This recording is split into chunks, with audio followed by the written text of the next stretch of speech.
Hello students, welcome to you. आज हम लोग केमिस्ट्री में तत्वों के परमाणुओं की जो गुण हैं उनकी आवर्तिता को आगे बढ़ाते हुए विद्युत ऋणात्मकता की चर्चा करेंगे, इलेक्ट्रोनिगेटिविटी की चर्चा करेंगे।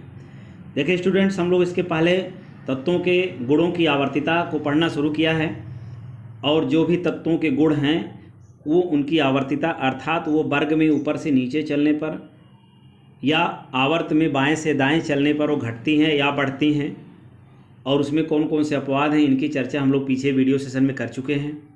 आज हमारी चर्चाएं उसके अगले गुण की होगी और वो गुण है विद्युत ऋणात्मकता। ठीक है, इलेक्ट्रोनिगेटिविटी। सबसे पहले हम लोग ये जानेंगे कि इलेक्ट्रोनिगेटिविटी क्या है, फिर उसके बाद हम आवर्त की बात करेंगे कि आवर्त में वो बाएं से दाएं जाने पर घटता है या वर्ग में ऊपर से नीचे चलने पर घटता है या बढ़ता है। तो देख रहे हैं इलेक्ट्रोनिगेटिविटी के बारे में देखें तो हम ये कह सकते हैं कि जैसे कोई अणु है तो अणु में स्थित किसी परमाणु द्वारा साझे के इलेक्ट्रॉन को अपनी ओर आकर्षित करने की जो क्षमता होती है वो क्षमता उसकी विद्युत ऋणात्मकता होती है। क्या समझ में आया कि अणु में स्थित परमाणुओं के द्वारा जो साझे में इलेक्ट्रॉन प्रयुक्त किए गए हैं उनको अपनी ओर खींचने की जो क्षमता होती है वो क्षमता उसकी इलेक्ट्रोनिगेटिविटी कहलाती है, विद्युत ऋणात्मकता कहलाती है। जैसे अगर मान लीजिए हम हाइड्रोजन फ्लोराइड का एक एग्जांपल लेते हैं HF का, तो देख रहे हैं यहाँ पे हाइड्रोजन और फ्लोरीन दोनों के संयोग से HF बना हुआ है। हाइड्रोजन का एक है, फ्लोरीन में क्या होता है, टोटल देखते हैं 9 इलेक्ट्रॉन हैं, इलेक्ट्रॉनिक विन्यास 2 7 करते हैं। तो इस हिसाब से बाहरी कक्षा में 7 हैं इलेक्ट्रॉन, 2 2 4 2 6 और 1 7। अब स्टूडेंट देख रहे हैं यहाँ पे इसे 8 चाहिए तो ये साझा करता है, एक ही इलेक्ट्रॉन लेता है और उसी तरह इसको भी चाहिए 2 होने के लिए तो ये भी साझा करता है। तो इस तरह से इस फ्लोरीन के द्वारा और हाइड्रोजन के द्वारा इलेक्ट्रॉनों को अपनी ओर जो खींचने की क्षमता है यही इसकी विद्युत ऋणात्मकता कहलाती है।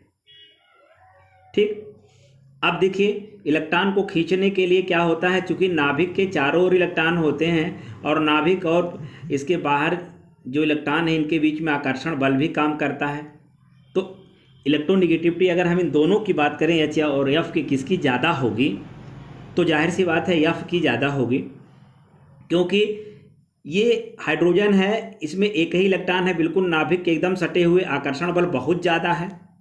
इसमें 7 इलेक्ट्रॉन है और दूसरी कक्षा में यानी नाभिक से दूरी है ये यहाँ मान लीजिए, तो इतनी दूरी ये गैप हो गई तो इस पर पकड़ थोड़ा हल्का हो जाता है नाभिक का, इसलिए इलेक्ट्रॉन जल्दी से इसके इधर उधर मूव करने लगते हैं। तो इस तरह से कुल मिलाकर कहने का मतलब कि कोई अणु हो उसमें जितने भी परमाणु हैं वो परमाणु साझे में इलेक्ट्रॉन को लेते हैं और अणु का निर्माण करते हैं। तो साझे में प्रयुक्त हुए इलेक्ट्रॉनों को खींचने की जो क्षमता है अपनी तरफ वही उसकी विद्युत ऋणात्मकता कहलाती है। ठीक है, अब इनके आवर्तिता की बात करें तो देख रहे हैं बाएं से दाएं जाने पर, यही ध्यान देना आपको, बाएं से दाएं जाने पर विद्युत ऋणात्मकता का मान बढ़ता है। अब जैसे वर्ग 1 2 3 4 5 6 7 8 इस तरह 18 वर्ग हैं टोटल। तो जब हम बाएं से दाएं की तरफ चलेंगे तो जो इलेक्ट्रोनिगेटिविटी होगी अर्थात जो विद्युत ऋणात्मकता होगा वो बढ़ेगा, यानी इलेक्ट्रोनिगेटिविटी बढ़ती है। ठीक, और कैसे बढ़ती है देख रहे हैं, क्यों, कारण इसका क्या है, रीजन इसका क्या है। रीजन ये है कि परमाणु का आकार कम होता जाता। अब परमाणु का आकार क्यों होता, प्रभावी नाभिकीय आवेश ज़्यादा होता है। इसके पहले हम लोग परमाणु त्रिज्या में पढ़ चुके हैं, नाभिकीय आवेश में पढ़ चुके हैं कि नाभिकीय प्रभावी नाभिकीय आवेश ज़्यादा होने के कारण साइज जो होती है वो छोटे हो जाती है। लेकिन अपवाद भी एक है, अक्रिय गैस को छोड़ के अक्रिय गैसों में इस तरह की कोई सिचुएशन नहीं होती। अक्रिय गैसों को छोड़ दिया जाए तो इस तरह की कोई भी सिचुएशन नहीं आती। उसी तरह से देख रहे हैं हम वर्ग में बात करें, अगर हम ऊपर से नीचे की तरफ चल रहे हैं, वर्ग ये है आपके, जैसे देख रहे हैं इस तरह से आपके 1 2 इस तरह से चलते हैं पूरा, तो ये आपका वर्ग है। इसमें अगर ऐसे जैसे हम बाएं से दाएं चल रहे थे तो आवर्त था, जैसे 7 आवर्त हैं टोटल उसमें, लेकिन वर्ग 18 हैं। तो इसमें हम देख रहे हैं कि वर्ग में ऊपर से नीचे जाने पर प्रभावी नाभिकीय आवेश बढ़ने के कारण इसकी विद्युत ऋणात्मकता का मान भी क्या होता, घट जाता। तो ऐसी सिचुएशन में मान हम लोग बाएं से दाएं की तरफ चलेंगे तो भी इसका क्या मान होगा, विद्युत ऋणात्मकता बढ़ेगा, और अगर हम ऊपर से नीचे की तरफ चलेंगे तो घटेगा। और इस तरह से पूरे पीरियोडिक टेबल में हम लोग देखें तो जो 17वां समूह का एलिमेंट है अर्थात जो हैलोजन है, फ्लोरीन है, क्लोरीन है, ब्रोमीन है, आयोडीन है, एस्टेटीन है, इसमें हम लोग देख रहे हैं सबसे ज़्यादा अगर कोई विद्युत ऋणात्मक तत्व है तो ये फ्लोरीन होता है पूरे आवर्त सारणी में। ठीक, तो लिखा भैया 17वें समूह के एलिमेंट सबसे ज़्यादा विद्युत ऋणात्मक होते हैं। अब इसमें एक अपवाद है, वही अक्रिय गैस वाली बात हमने किया था कि अक्रिय गैसों को अगर हम लोग छोड़ दें, तो अक्रिय गैसों को अगर हम लोग छोड़ के देखें तो चूंकि उनका विन्यास क्या होता है, फुलफिल होता है, अष्टक नियम का पालन किया होता है, इसलिए उनकी विद्युत ऋणात्मकता शून्य होगी। भाई पूरे इलेक्ट्रॉन भरे हुए हैं, कहाँ इलेक्ट्रॉन को खींचेगा अपनी तरफ, क्यों करेगा? तो इस तरह से ये अपवाद रूप में है। दूसरे गुण की अब हम बात करें नेक्स्ट, संयोजकता, वैलेंसी।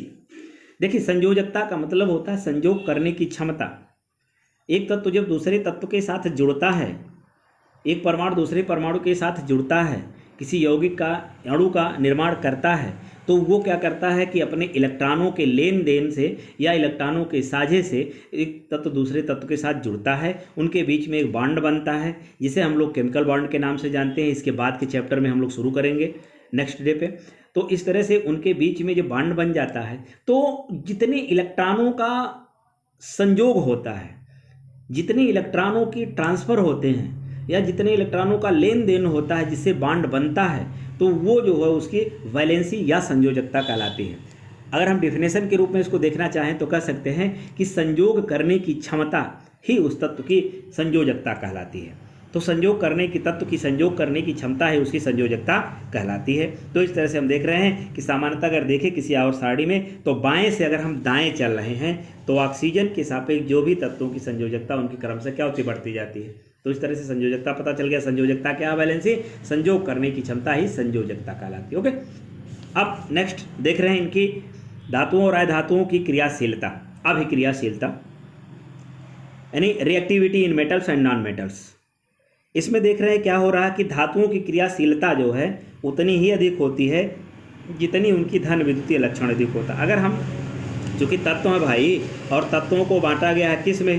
धातु, अधातु और उपधातु। तो इनके अगर हम एक्टिविटी की बात करें, रिएक्टिविटी की बात करें, अभिक्रियाशीलता की बात करें, तो धातुओं की क्रियाशीलता यानी मेटल की क्रियाशीलता उतनी ही अधिक होती है जितने उनके धन विद्युतीय लक्षण होंगे।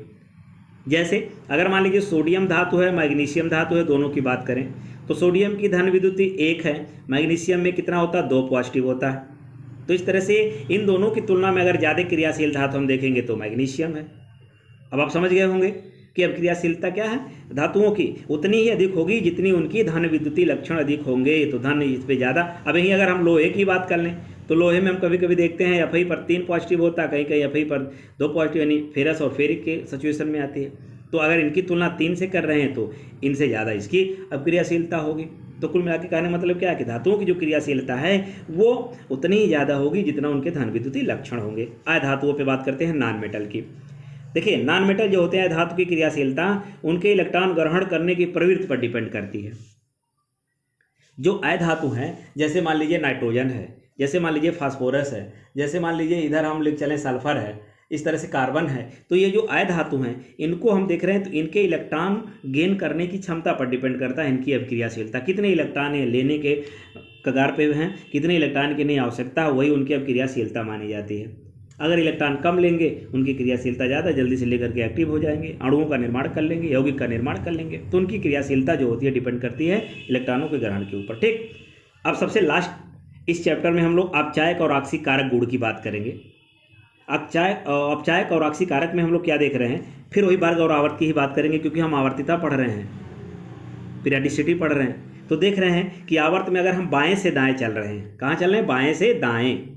तो इस तरह से बाएं से दाएं जाने पर इनकी जो अपचायक क्षमता है वो घटती है। ध्यान दीजिएगा, अपचायक क्षमता जो होगी वो घटेगी। तो ठीक इसका उल्टा हो जाएगा, वर्ग में ऊपर से नीचे चलेंगे तो अपचायक क्षमता क्या होगी? बढ़ेगी। इस तरह से ये आपको अपचायक और आक्सीकारक के आधार पर देख रहे हैं। और वर्ग में अगर हम बात करें आवर्त में, तो किसी आवर्त में क्षार धातु जो होते हैं, एक बात बता दें, क्षार धातुएं जो होती हैं, अर्थात वर्ग फर्स्ट और सेकंड की बात करें, क्षार धातु, क्षारी मृदा धातु, तो जो इसमें वर्ग फर्स्ट एक हैं, क्षार धातुएं जो होती हैं वो प्रबल अपचायक होती हैं। और हाइलोजन जो होते हैं अर्थात 17वें समूह के element fluorine, chlorine, bromine, iodine और एस्टेटिन, ये प्रबल आक्सीकारक होते हैं। ये बहुत ही इंपॉर्टेंट बात है, इसको याद रखना जरूरी है कि पूरे आवर्त सारणी में अगर देखें तो क्षार धातुएं सबसे ज़्यादा अपचायक होती हैं और हाइलोजन जो होते हैं वो सबसे ज़्यादा आक्सीकारक होते हैं। तो स्टूडेंट्स इस तरह से आपका ये चैप्टर पूर्ण रूप से समाप्त हो गया है। कुछ समय एमपी नोट्स हैं जो आपको ग्रुप में भेज दिया जाएगा, आप यहाँ से नोट कर लेंगे, बाकी वीडियो आप समझ लेंगे। और नेक्स्ट डे हम लोग अगले चैप्टर की शुरुआत करेंगे और अगला चैप्टर हमारा होगा रासायनिक अबंधन एवं आणविक संरचना। तब तक के लिए धन्यवाद, थैंक यू।